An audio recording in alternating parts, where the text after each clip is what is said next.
Paul, in your description at the beginning, you mentioned an Ecoshare Smart Contract. Could you just tell us what that is, please?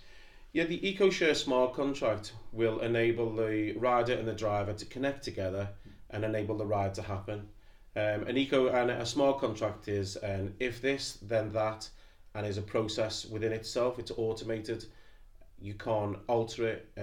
You can put certain programs inside it or programming inside it to make sure you take care of happy path and not so happy path, so that the rider basically gets to their destination whether they go on a diversion or not. So what the smart contract works on the blockchain technology.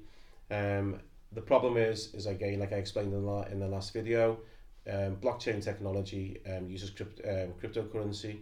So the exchange will put the cryptocurrency into the smart contract, and 1% of every ride taken will be given to the smart contract, and we put into the smart contract Ecoshare pot, which we put to one side, and I'll explain a bit more about that later. Sure. Just one thing though, Paul, you mentioned about the smart contract to me previously, and you mentioned about transparency and immutability. Can you just explain a little bit about that? Because I think that those are two key points that are key for the smart contract. Yeah, so the immutability is an essential part of blockchain. Once a block is registered and verified by the users, and obviously there are different types of blockchain, and we haven't decided the right blockchain to use yet, because there are different qualities on each different blockchain, and it may be that we actually use a different combination of various blockchains with interoperability to make the ecosystem work.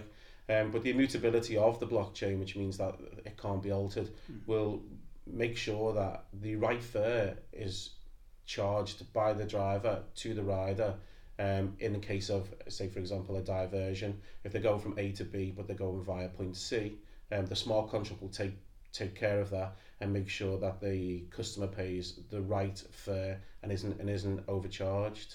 Mm-hmm. So tell me about the transparency then. How does that fit in? The transparency of the blockchain, as everyone knows, makes sure that no bad actors can take place inside the ecosystem. The transparency given by the blockchain will show that the rider's gone from A to B or gone from A to C to B, and will resolve and dispel many disputes amongst the ride-hailing industry as it exists now. Sure. So I think what you're saying now, correct me if I'm wrong, you're saying there's because the immutability of transparency, there's also an audit trail. Is that what you're saying? Yeah, there'll be an audit trail which is easily obviously viewed on the blockchain itself. Okay, Paul, thank you. Thanks.